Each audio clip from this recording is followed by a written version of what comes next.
베드로가 설교를 시작하는데 그 설교를 듣고 그날 3,000명이 회개하고 예수를 믿겠다고 결심하는 역사가 나타났습니다. 한두 사람도 아니고 3,000명씩이나 회개하고 돌아왔어요. 얼마나 많은 사람 앞에서 담대하게 그렇게 베드로가 설교를 했겠습니까?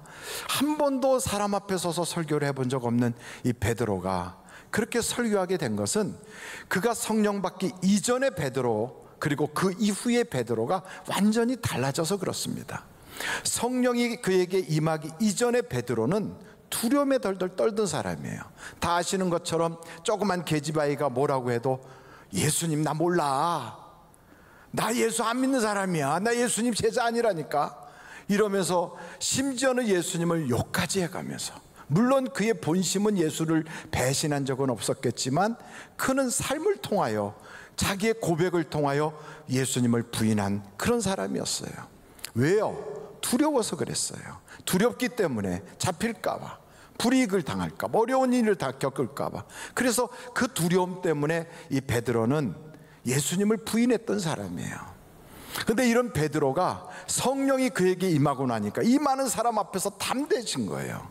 여러분, 두려움이라는 것은 하나님이 주시는 마음이 아니에요. 그래서 이 두려움을 어둠의 권세가 조종하다가 마침내는 이 두려움이 그를 삼켜버려요. 욥이라고 하는 사람은 굉장히 신앙이 좋은 사람이고 하나님도 인정하는 동방의 거부였어요. 그런데도 그 많은 부가, 그 하나님이 인정하는 믿음의 사람도 두려움이 그냥 여전히 있다 보니까 어떤 결과가 있는가? 결국 두려움에 삼킴을 받아서 욥기서 3장 24절부터 한번 같이 보시겠습니다. 나는 음식 앞에서도 탄식이 나며 내가 앓는 소리는 물이 쏟아지는 소리 같구나. 무엇 때문에 그렇게 됐어요? 내가 두려워하는 그것이 내게 임하고 내가 무서워하는 그것이 내 몸에 미쳤구나.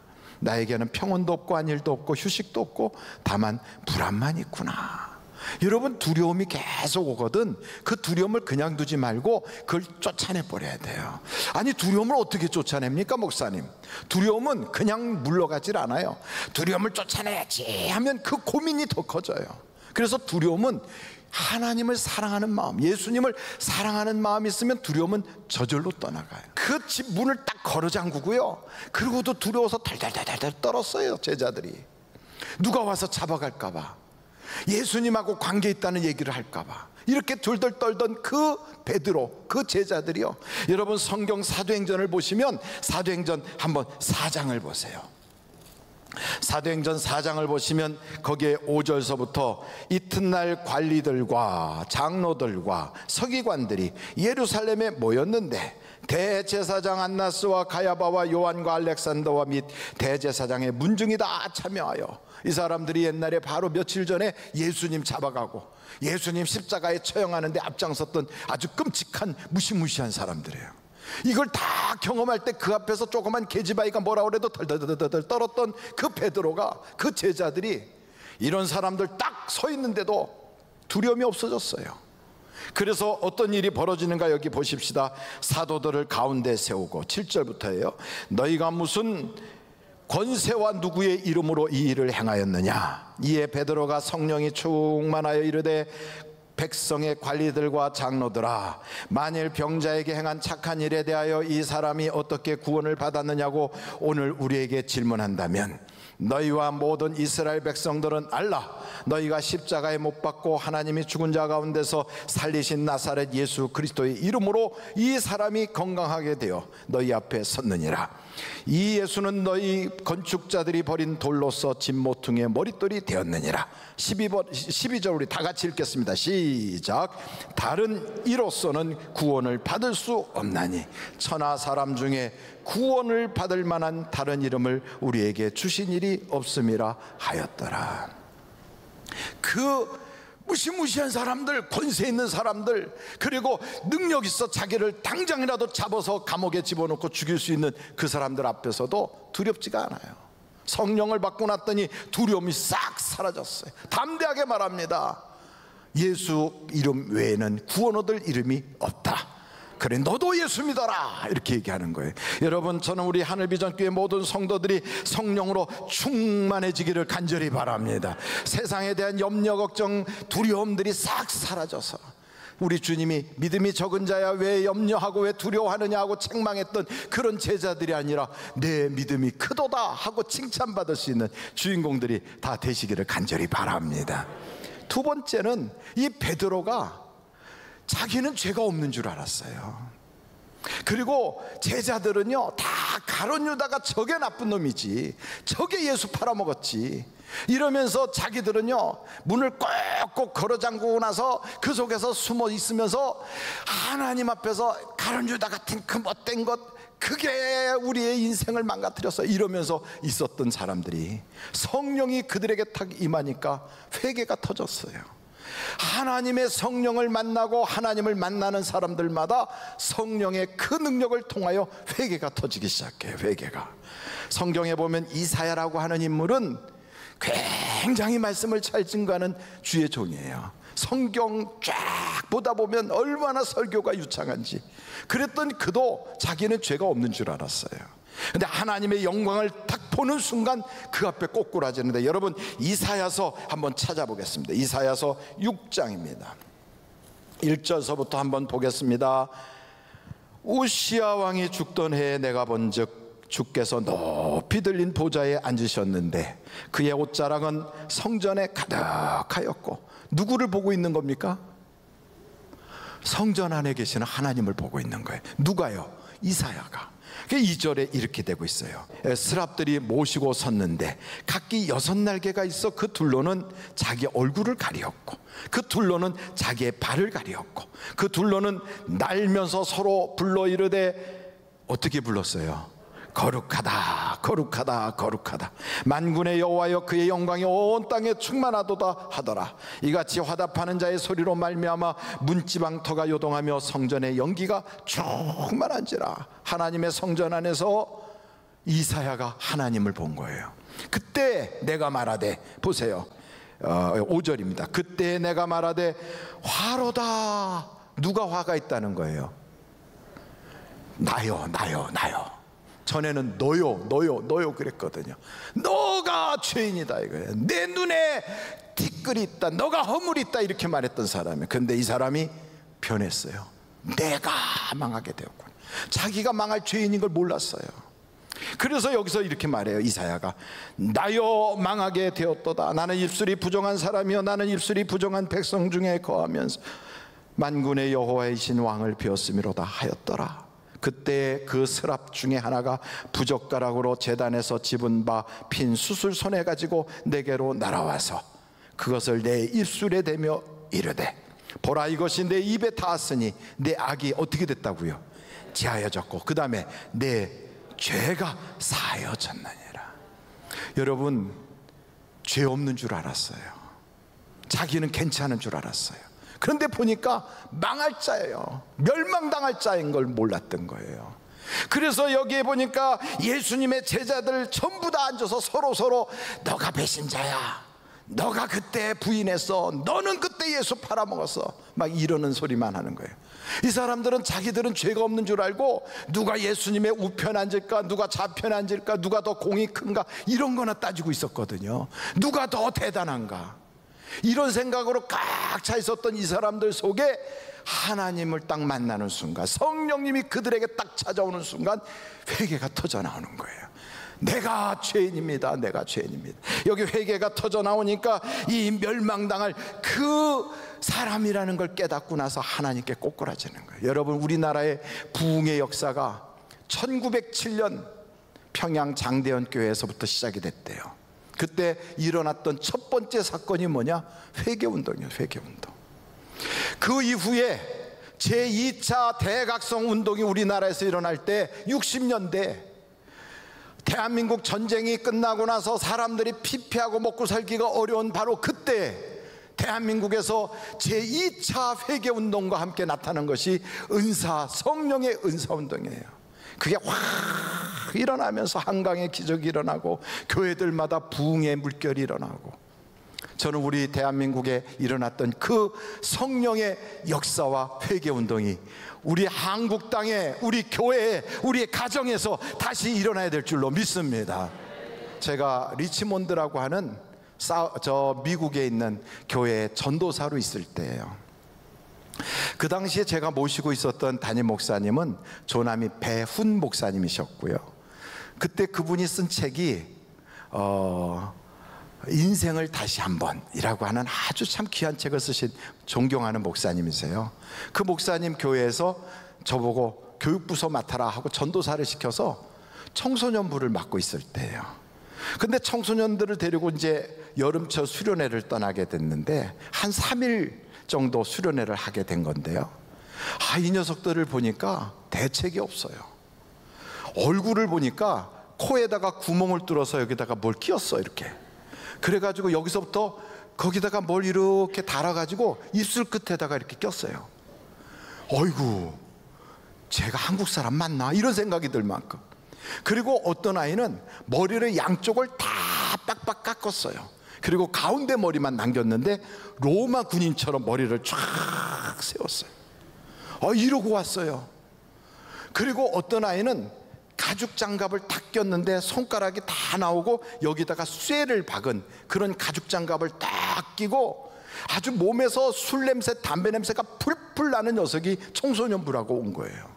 그런 아이들이 이렇게 우르르 모여가지고 그래가지고 한번 놀아보자 이러고 왔는데, 내가 뭐라고 얘기하면 제가 영어를 잘 못한다고 왓 그러는 거예요. 기가 팍 죽어요. 뭐라고만 얘기하면 왓 그래요. 그럼 아무 소리도 못 하겠어요.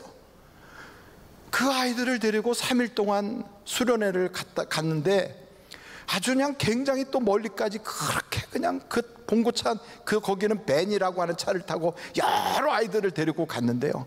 도착해서 조금 있다가 싸움이 벌어졌어요.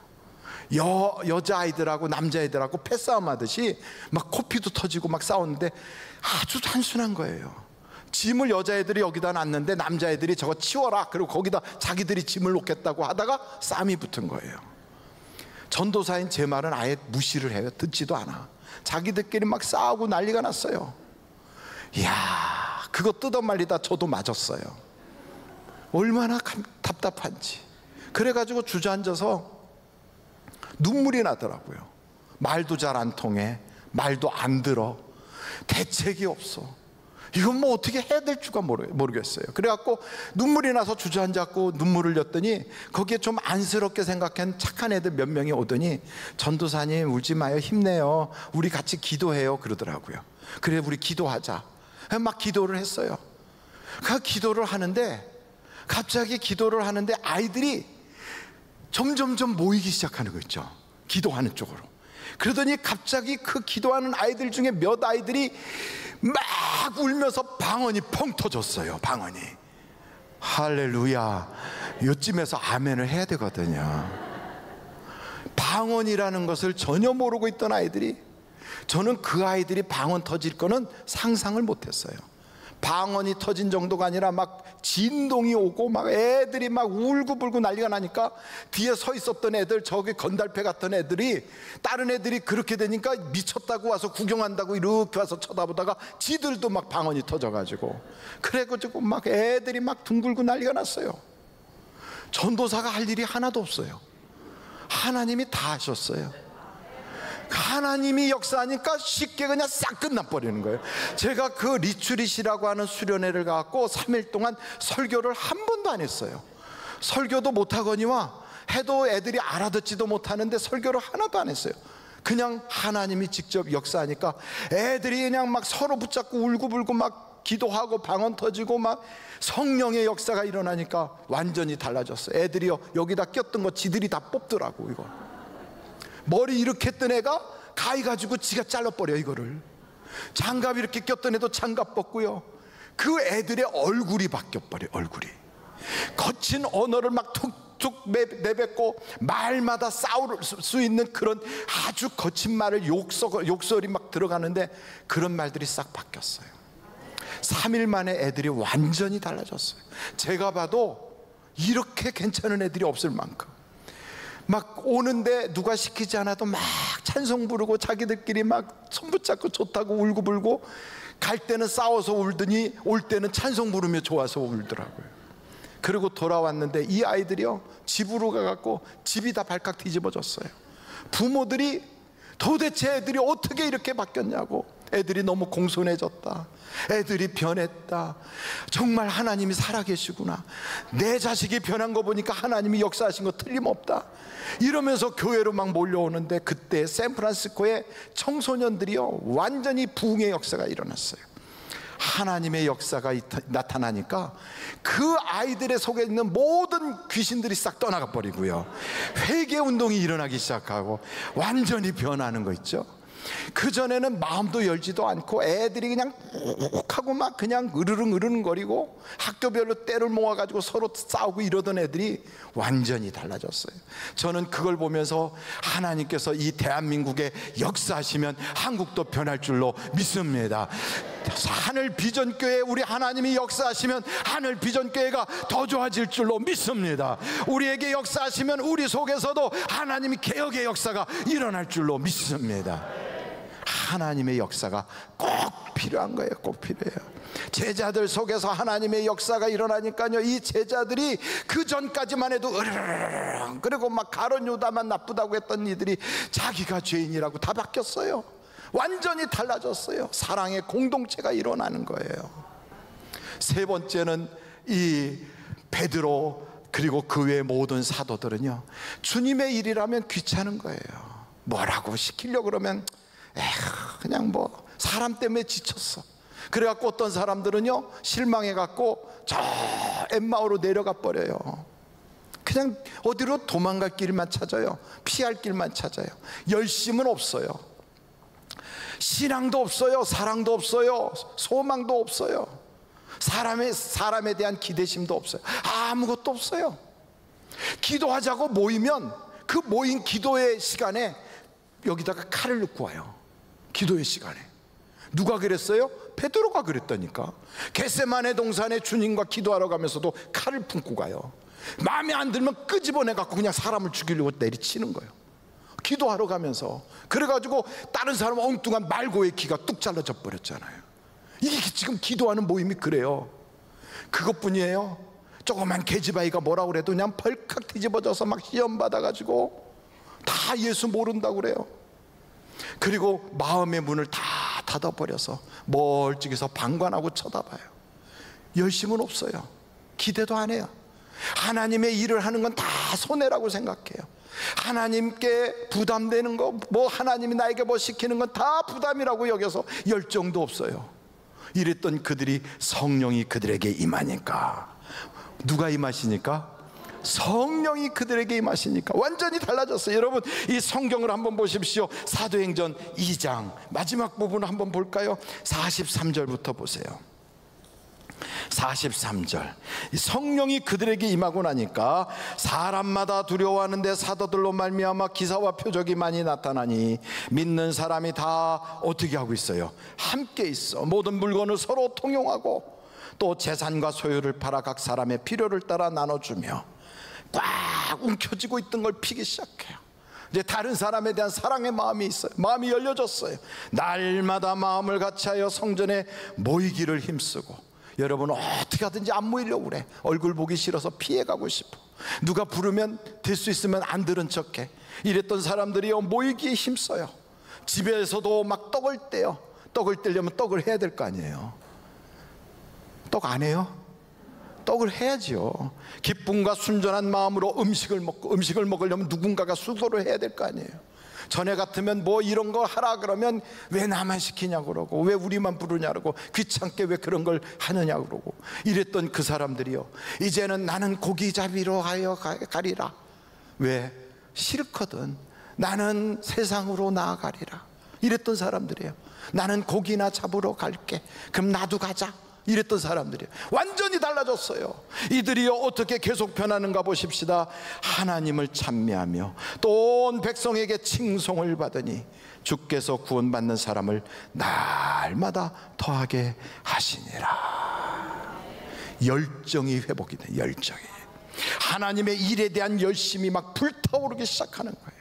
여러분, 이렇게 되니까 병자들이 막 고침을 받아요. 이렇게 되니까 가난한 사람들이 싹 없어지기 시작해요. 이렇게 되니까 하나님의 역사가 현장에서 막 일어나기 시작하는 거예요. 여러분, 저는 한국이 그리 되기를 간절히 바라요. 하늘비전교회가 그리 되기를 간절히 바라요. 그리고 이런 역사들이 일어나면 분명히 사람들이, 지쳐있던 사람들이, 소망이 없던 사람들이, 안 된다고 생각했던 사람들이, 사람들 속에서 어떤 기대도 갖지 못했던 사람들이 하나님은 하실 수 있다, 하나님이라면 가능하다, 하나님을 찬송하고 하나님을 신뢰하고 하나님께로 돌아오는 사람들이 막 늘어날 줄로 믿습니다. 지금 이 시대는요, 누구도 이 병을 고칠 수가 없어요. 누구도 이 경제적 문제를 해결하지 못해요. 누구도 사람들 마음속에 참된 소망과 비전을 심어주지 못해요. 세계 지도자들도 코로나 바이러스를 어찌하지 못해요. 이 세상의 경제학자들도 이런 세상에서 앞으로 어떤 경제적인 문제가 생길지 예상을 하지 못해요. 바로 이런 때에 하나님의 성령이 임하시면 그분이 우리의 인생을 해결해 주실 줄로 믿습니다. 그래서 우리가 필요한 건 뭐예요? 성령님이 오시는 거예요. 성령님 우리에게 임하여 주옵소서. 성령님 우리에게 지금 내려 주옵소서. 우리의 육신에 성령의 기름이 부어지면 하나님의 역사가 나타날 줄로 믿습니다. 두려워 떨던 사람에게 담대한 마음이 생겨요. 성령이 임하시면 그들의 마음속에 회개의 영이 터져나가기 시작해요. 성령이 임하시면 자기 눈 속에 있었던 들보는 못 보고 남의 눈에 있는 티를 보던 자들이 이제는 회개의 눈물이 쏟아지면서 들보가 빠져나가기 시작해요. 성령이 임하시면 열정이 회복돼요. 전에는요, 소망도 없어요, 믿음도 없어요, 기쁨도 없어요, 기대도 없어요, 사랑도 없어요. 없는 것 투성이었던 사람 속에 소망이 있어요, 믿음이 있어요, 열정이 있어요. 완전히 달라지는 거예요. 성령 받기 이전과 성령 받은 이후의 사람은 완전히 달라지는 거예요. 사람이 이렇게 달라질 수 있는 건 사람의 말에 있지 않아요. 교육으로 되지 않아요. 이거는 세상의 그 어떤 것으로도 안 돼요. 그런데 성경을 보니까 성령 받으면 돼요. 성령 받으면. 그러면 우리가 어떻게 하면 성령을 받습니까? 성령이 있다는 얘기는 들었어요. 성령에 관하여 알아요. 성령의 소리는 너무너무 들었어요. 성령 받은 사람들을 보기도 했어요. 우리도 성령을 받았던 과거의 경험이 있어요. 그런데 오랜 세월이 지나면서 성령을 근심시켰어요. 오랜 세월을 지나면서 성령을 소멸했어요. 세월이 지나다 보니까 어느 순간인가 나도 모르게 그 성령님을 홀대했어요. 그래서 성령의 역사가 나타나는 것이 희귀해졌어요. 어떻게 해야 돼요? 내 속에서 성령의 은사가 불일 듯 일어나야 되잖아요. 그런데 성경을 보니까 기도하면 성령을 주시리라. 기도해야 돼요. 기도해야 구하는 자에게 성령을 주시지 않겠느냐. 오늘 우리에게는요, 몇몇 사람부터라도 시작을 해야 돼요. 무엇을? 성령 받기를 기도해야 돼요. 하나님, 이 땅에 성령이 임하게 하여 주옵소서. 우리 하늘비전교회 성령이 임하게 하여 주옵소서. 우리에게 성령이 임하게 하여 주옵소서. 성령이 임하시면 역사가 나타나요. 전염되어 성령이 일하시기 시작하면 성령의 역사가 확장되어 일어나기 시작해요. 다른 사람이 성령 받은 걸 보면서도 충격을 받고 성령이 막 전달되기 시작해요. 파도가 일어나는 것처럼. 제가 그 리치몬드 교회에서 있었던 그 사건의 현장에서 보니까 아이들이 방언이 터지고 성령을 받으니까요, 마치 바닷물이 출렁출렁 하는 것처럼 앞에서부터 아이들이요, 막 방언이 이렇게 출렁 넘어가기 시작해요. 막 쫙. 뒤에 있던 애들이, 구경하던 애들까지 우악 하면서 입에서 막 방언이 터지더라고요. 하나님의 역사는 강권적으로 나타나요. 강권적으로 이렇게 부어주시는. 내가 비를 오라고 한다고 비가 오는 게 아닌데, 하나님이 원하시면 장맛비가 막 하늘에서 쫙 쏟아질 때 항아리 뚜껑만 딱 열면 그 항아리를 가득 채울 만큼 하나님이 비를 내리실 수 있단 말이에요. 우리가 물을 주면서 나무들을 키우려고 그러면 남산에 있는 나무도 다 못 키워요. 그런데 하나님이 비를 한번 내리시면 전 세계에 있는 모든 나무를 한 번에 다 키울 수가 있어요. 하나님은 못하시지 않아요. 하나님에게는 불가능이 없어요. 이 일을 이룰 수 있는 오직 한 가지 방법은 기도밖에는 없어요. 기도. 우리 하늘비전 교회가 기도의 강자가 돼야 돼요.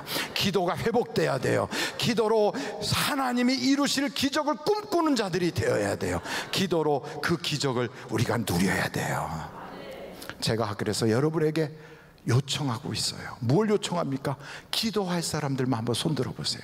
나는 그 일을 위해서 기도하겠다. 한번 손들어 보세요. 예, 감사해요, 감사해요. 그럼 그 손을 머리에다 한번 얹어 보세요. 하나님 아버지, 우리가 기도하기를 원합니다. 기도의 능력을 허락하여 주시옵소서.